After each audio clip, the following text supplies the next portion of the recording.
Hi everyone, welcome to டக்குனு Hindi YouTube channel. நம்ம கிட்ட ஸ்போக்கன் ஹிந்தி கிளாஸஸ் படிக்கிறவங்களும் சரி, அதே மாதிரி யூடியூப் சேனல் பார்த்துட்டு கமெண்ட் பண்றவங்களும் சரி, அதிகமா கேட்கக்கூடிய கேள்வி, இந்த லக் அப்படிங்கிற வார்த்தை என்ன அர்த்தத்தை குறிக்குது? இந்த வார்த்தைக்கு நிறைய அர்த்தம் இருக்கா? அப்படி இருக்குன்னா என்னென்னலாம் அர்த்தம் அப்படின்னு சொல்லி கேட்டுட்டே இருப்பாங்க. லக்கோடைய எல்லா அர்த்தத்தையும் சிம்பிளாவும் நீட்டாவும் எக்ஸாம்பிள் வச்சு நான் இந்த வீடியோல எக்ஸ்பிளைன் பண்றேன். இந்த வீடியோல 25 சென்டென்சஸ் இருக்கு. ஒவ்வொன்லயுமே ஒரு 3 சென்டென்ஸ்க்கு ஒன்ஸ், 4 சென்டென்ஸ்க்கு ஒன்ஸ் லக்கோடைய அர்த்தங்கள் மாறிட்டே வரும். வீடியோவ ஃபுல்லா பாருங்க. ரொம்ப யூஸ்ஃபுல்லா இருக்கும்.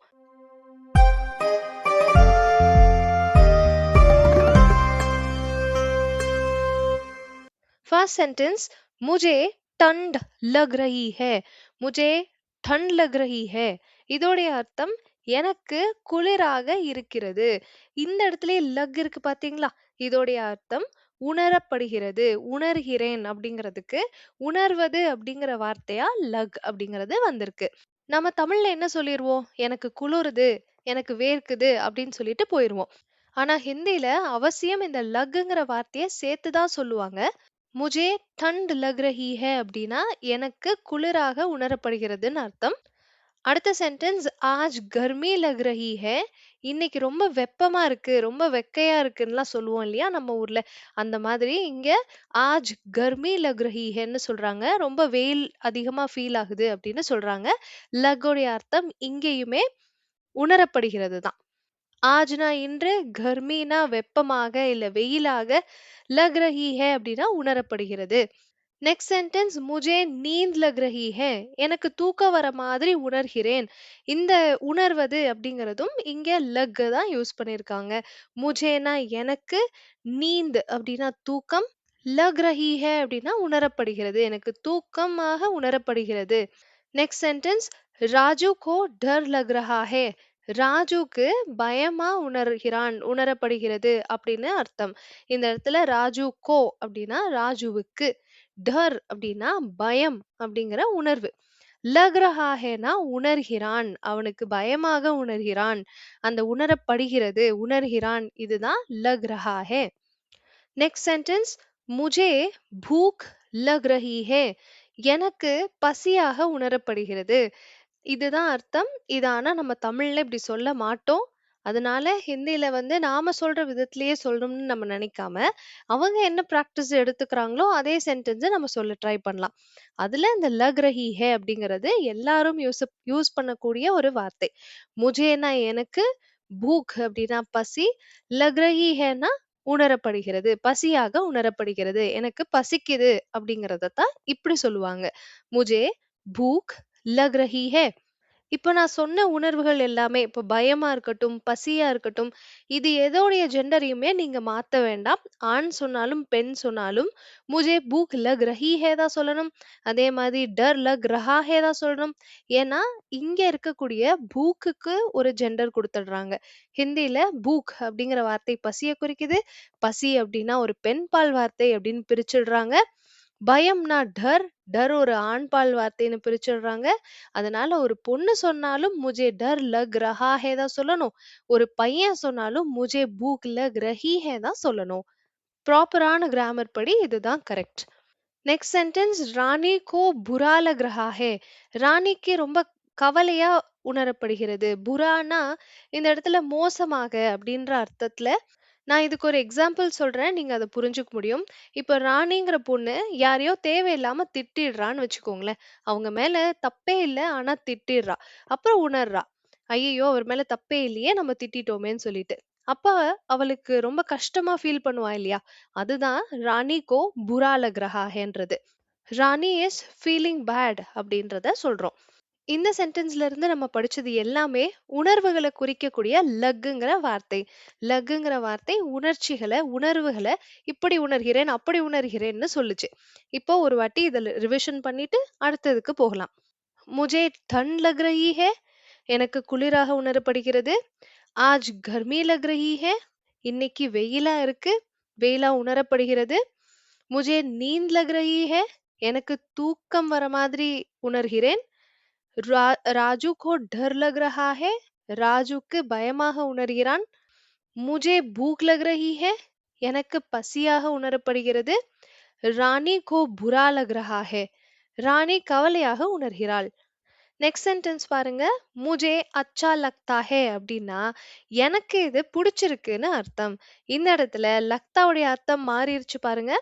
தனி வார்த்தையா இல்லாம அச்சா லக்தா ஹே அப்படிங்கறத சேர்த்து பாத்தீங்கன்னாலே எப்பவுமே இது எனக்கு மனசுக்கு புடிச்ச மாதிரி இருக்கு. இது புடிச்சிருக்கு. இது எனக்கு சரி வரும்னு தெரியுது. அப்படிங்கிற மாதிரியான அர்த்தங்கள் தான் கொடுக்கும். முझे अच्छा लगता है. ஆண் சொன்னாலும் பெண் சொன்னாலும் இதே தான் சொல்லணும். முझे अच्छा लगता है. मुझे ये नौकरी अच्छा लगता है. எனக்கு இந்த வேலை புடிச்சிருக்கு. मुझे ये नौकरी अच्छा लगता है. मुझेனா எனக்கு, ये नौकरीனா இந்த வேலை, இந்த உத்தியோகம். अच्छा लगता हैனா புடிச்சிருக்கு. मुझे खेलना अच्छा लगता है. எனக்கு விளையாடுவது புடிச்சிருக்கு. எனக்கு விளையாடுவது பிடிக்குது.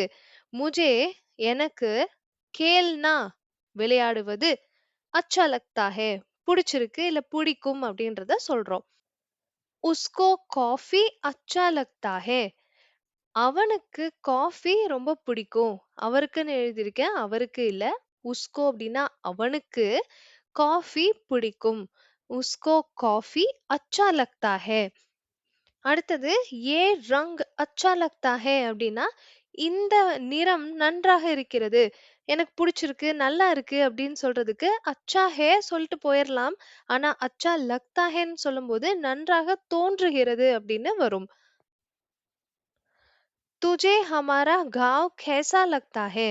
உனக்கு எங்களுடைய கிராமம், எங்களுடைய ஊர் எப்படி தோணுது?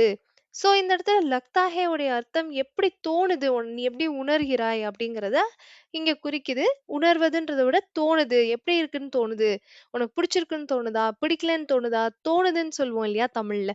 அதுதான் இந்த லக்தா ஹே. இந்த சென்டென்ஸ்லயும் இதுக்கு முன்னாடி சென்டென்ஸ்லயும் துஜே உனக்கு, ஹமாரா காவ் எங்களுடைய ஊர், कैसा लगता है எப்படி இருக்குன்னு தோணுது, खाना कैसा लगता है சாப்பாடு எப்படி இருக்கு, சாப்பாடு எப்படி இருக்குன்னு தோணுது. खाना कैसा लगता है.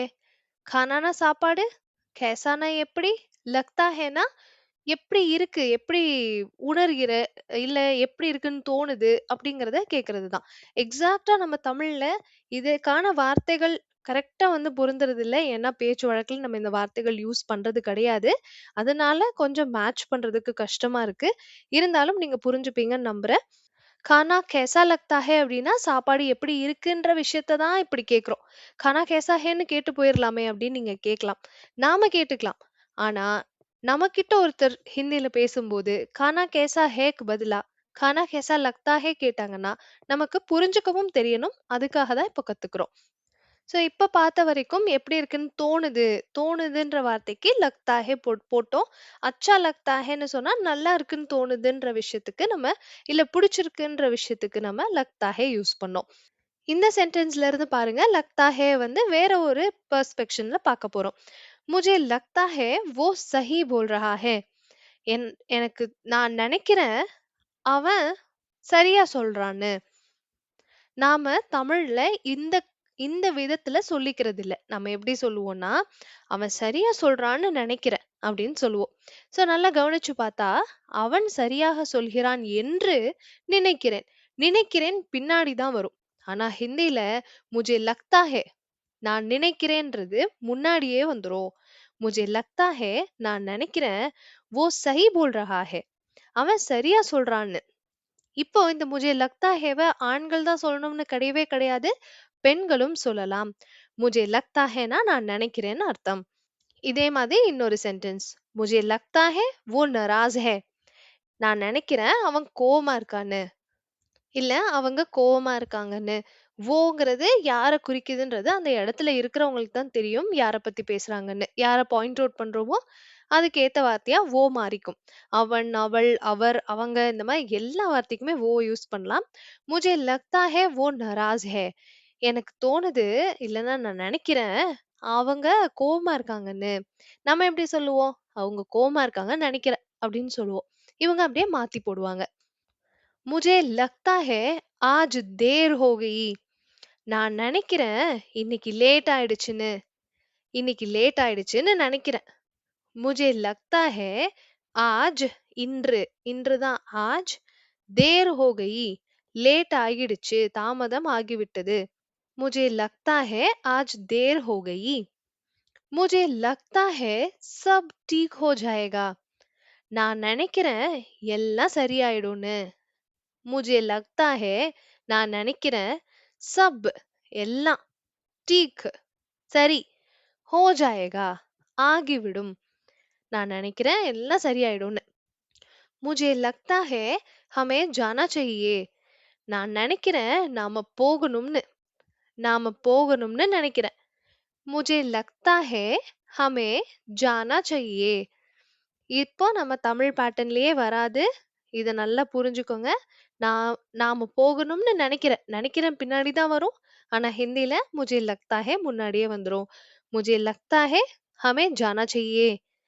நான் நினைக்கிறேன் हमें நாம जाना போக चाहिए வேண்டும். आपको क्या लगता है? நீங்க என்ன நினைக்கிறீங்க?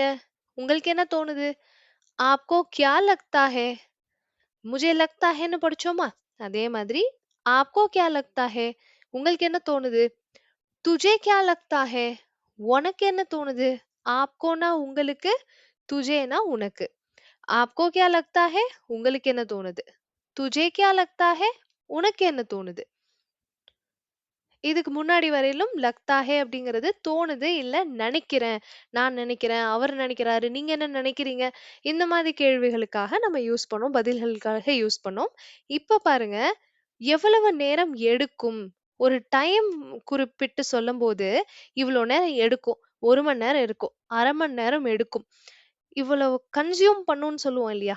அதுக்கும் லகேகாவை யூஸ் பண்ணுவாங்க. அதாவது லக்குங்கிற வார்த்தைய யூஸ் பண்ணுவாங்க. லக்கு கூட ஏகா சேர்ந்திருக்கு. ஃபியூச்சர் டென்ஸ்ல சொல்றாங்கன்னு அர்த்தம்.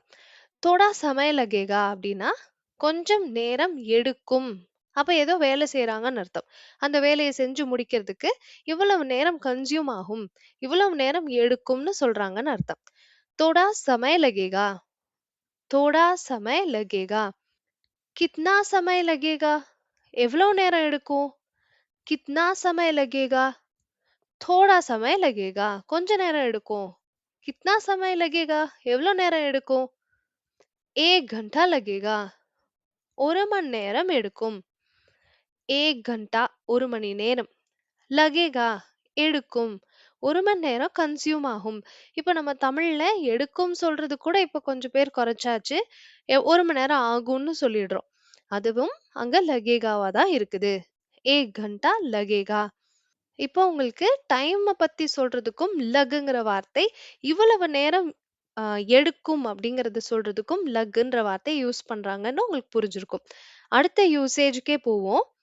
நாம பட்டுருச்சுன்னு சொல்லுவோம் இல்லையா? அடிபட்டுருச்சு, கல்லு பட்டுருச்சு, ஏதோ ஒரு ஃபோர்ஸான ஒரு விஷயம் வந்து நம்ம மேல படும்போது, அந்த இடத்துல நம்ம லக் அப்படிங்கிற வார்த்தைய தான் யூஸ் பண்றாங்க. வந்து இடிச்சிருச்சு, அடிச்சிருச்சு. இப்போ ஒரு ஊஞ்சல் ஆடிட்டு இருக்கும்போது, அந்த ஊஞ்சல் வந்து பின்னாடி இருக்கவங்க மேல இடிச்சிருச்சுன்னு சொல்லுவோம்.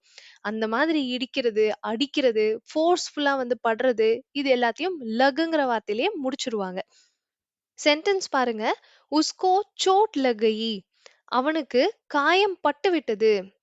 அவனுக்கு உஸ்கோ சோட், சோட் அப்படின்னா காயம், அடி. லக் கயி பட்டு விட்டது. அவனுக்கு காயம் பட்டுருச்சு. இன்னொரு சென்டென்ஸ், ஆங்க் மே தூல் லக் கயி. அதாவது கண்ணுல தூசி பட்டுடுச்சு. நான் சொன்னேன் இல்லையா? ஏதோ ஃபோர்ஸ்ஃபுல்லா படுற மாதிரி இருந்தது. நம்ம விழுந்துருச்சு, பட்டுருச்சு. நெறைய வார்த்தைகள் சொன்னா கூட அவங்க லக்க தான் யூஸ் பண்ணுவாங்க. ஆங்க் மே அப்படின்னா கண்ணுல, தூல் அப்படின்னா தூசி, லகை அப்படின்னா பட்டுருச்சு, தூசி பட்டுருச்சு, தூல் லகை, ஆங்க் மே தூல் லகை. இப்ப இந்த லக்கோடைய கடைசி அர்த்தமா ஏதோ ஒரு பொருள் ஃபோர்ஸ்ஃபுல்லா படுறது அப்படிங்கிறதையும் நீங்க புரிஞ்சுட்டு இருந்திருப்பீங்க. சோ அவ்வளவுதாங்க. லக்க பத்தின உங்களுக்கு கன்ஃபியூஷன் இதுக்கப்புறம் வராதுன்னு நம்புறேன். இது வரைக்கும் இருந்த குழப்பங்களும் இதோட முடிஞ்சிருக்கும்னு நம்புறேன். இதுல ஏதாவது டவுட்ஸ் இருந்தா கமெண்ட் செக்ஷன்ல மறக்காம கேளுங்க. ஹிந்தி கத்துக்கணும், ஹிந்தில பேசணும்னு நினைக்கிற உங்க ஃப்ரெண்ட்ஸ், குழந்தைங்க, சின்ன சின்ன பசங்க, ஃபேமிலி மெம்பர்ஸ் யாரா இருந்தாலும் நம்மளோட வீடியோஸ அவங்க கிட்ட ஷேர் பண்ணுங்க. நம்ம சேனல பத்தி தெரியப்படுத்துங்க. டக்குனு ஹிந்தி சேனல்ல ஈஸியா தமிழ் வழியா ஹிந்தி கத்துக்கிறதுக்கு தேவையான எல்லா வீடியோஸும் தொடர்ந்து வந்துட்டே இருக்கும். ஆல்ரெடி நெறைய வீடியோஸ் இருக்கு. அத பார்த்துமே நீங்க கத்துக்க முடியும். அண்ட் ரொம்ப முக்கியமான விஷயம் நம்ம சேனல சப்ஸ்கிரைப் பண்ண மறந்துராதீங்க. Thank you so much for வாட்சிங்.